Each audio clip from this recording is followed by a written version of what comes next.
सोचिए दोस्तों, महीना वही है, सैलरी वही है, लेकिन खर्च दोगुना हो चुका है। बच्चे की फीस, घर का राशन, दवा, इलाज और आखिर में जेब में सिर्फ सवाल अब क्या। आज हम आपको बताएंगे 8वें वेतन आयोग की वह सच्चाई जो सरकार ने अभी तक किसी को नहीं बताई है, और ये भी बताएंगे कि आपकी सैलरी ठीक ठीक कितनी बढ़ सकती है पूरे कैलकुलेशन के साथ। वीडियो छोड़ना मत, क्योंकि आखिर में जो नंबर आएंगे वही आपकी उम्मीद तय करेंगे। दोस्तों, आज हम आपको बताने जा रहे हैं एक सरकारी कर्मचारी की कहानी। राजेश जी क्लर्क है, सुबह 7 बजे निकलते हैं, शाम को 7 बजे घर लौटते हैं। सैलरी आती है लेकिन 10 तारीख तक आधी खत्म। वो पूछते हैं, सर 8वां वेतन आयोग कब आएगा? राजेश जी अकेले नहीं हैं, देश में 1 करोड़ से ज्यादा कर्मचारी यही सवाल पूछ रहे हैं। 2016 में 7वां वेतन आयोग आया, उम्मीद थी जिंदगी बदलेगी, लेकिन क्या हुआ? फिटमेंट फैक्टर 2.57, मिनिमम बेसिक 18,000, महंगाई दोगुना। सरल भाषा में समझिए, सैलरी 25% बढ़ी लेकिन खर्च 50% बढ़ गया। अब आग अंदर से जल रही है। कारण डीए 50% के पार, एचआरए में कटौती, प्राइवेट जॉब से तुलना। सरकारी नौकरी अब सुरक्षित तो है लेकिन सुकून कम हो गया है।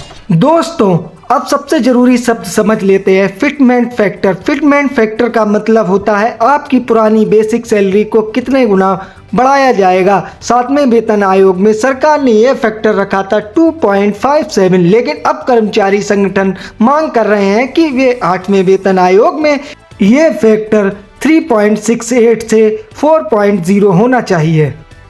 दोस्तों, मान लीजिए किसी कर्मचारी की आज बेसिक सैलरी है 18,000 रुपये। अगर 8वें वेतन आयोग में फिटमेंट फैक्टर 3.68 हुआ तो उसकी नई बेसिक सैलरी सीधे हो जाएगी लगभग 26,500 रुपये। अगर फिटमेंट फैक्टर 4.0 हो गया तो वही सैलरी करीब 30,000 रुपये तक पहुंच जाएगी। यानी सीधी सी बात है, हर महीने 8,500 से 12,000 रुपये ज़्यादा मिलेंगे। दोस्तों, अब बात करते हैं जिसका बेसिक पे 25,500 रुपये है।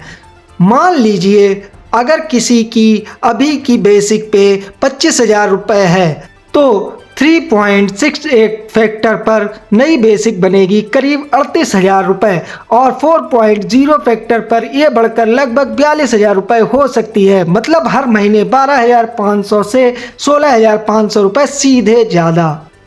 अब बात करते हैं थोड़ा सीनियर कर्मचारी की जिसका बेसिक पे 35,400 रुपये है। अगर फैक्टर 3.68 रहा तो नई बेसिक बनेगी लगभग 52,000 रुपये से ज़्यादा, और अगर 4.0 हुआ तो ये सैलरी 58,000 रुपये से ऊपर जा सकती है। यानी कि करीब 17,000 से 22,000 रुपये की बढ़ोतरी।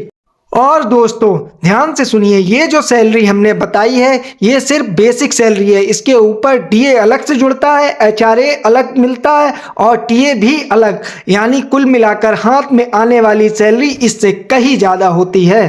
अब जरा बात करते हैं हमारे बुजुर्ग पेंशन पाने वालों की, जिन्होंने अपनी पूरी जिंदगी सरकार की नौकरी में लगा दी। तो बात करते हैं, आज बहुत से पेंशन वालों को हर महीने करीब 9,000 रुपये पेंशन मिलती है, लेकिन 8वें वेतन आयोग के बाद ये न्यूनतम पेंशन बढ़कर करीब 15,000 रुपये या उससे ज़्यादा हो सकती है।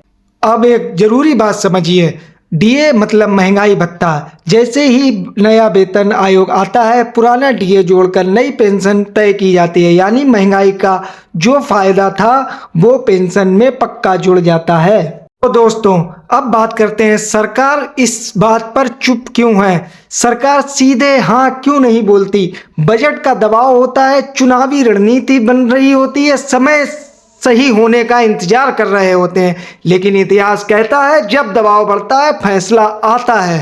अब बात करते हैं सबसे मेन पॉइंट की, जो है 8वां वेतन आयोग कब से आ सकता है। अब सबसे बड़ा सवाल यही है कि 8वां वेतन आयोग आखिर कब तक आएगा। तो दोस्तों, अभी तक सरकार ने कोई पक्की तारीख नहीं बताई है, लेकिन जो संकेत मिल रहे हैं उनके हिसाब से एक अंदाजा लगाया जा सकता है। तो समझते हैं, संभावना ये है कि 2026 या 2027 के आसपास सरकार 8वें वेतन आयोग का गठन कर सकती है। और दोस्तों, जब कमेटी बन जाती है तो उसे रिपोर्ट देने में करीब 1-2 साल लग जाते हैं। इसी वजह से 8वें वेतन आयोग 2027 या 2028 के आसपास लागू हो सकता है। अब एक सच्चाई ये भी है कि चुनाव के समय सरकारें ऐसे बड़े फैसले जल्दी लेती हैं जिससे आम लोगों को राहत मिले। इसलिए माना जा रहा है कि चुनाव के आसपास इस पर कोई बड़ा ऐलान हो सकता है।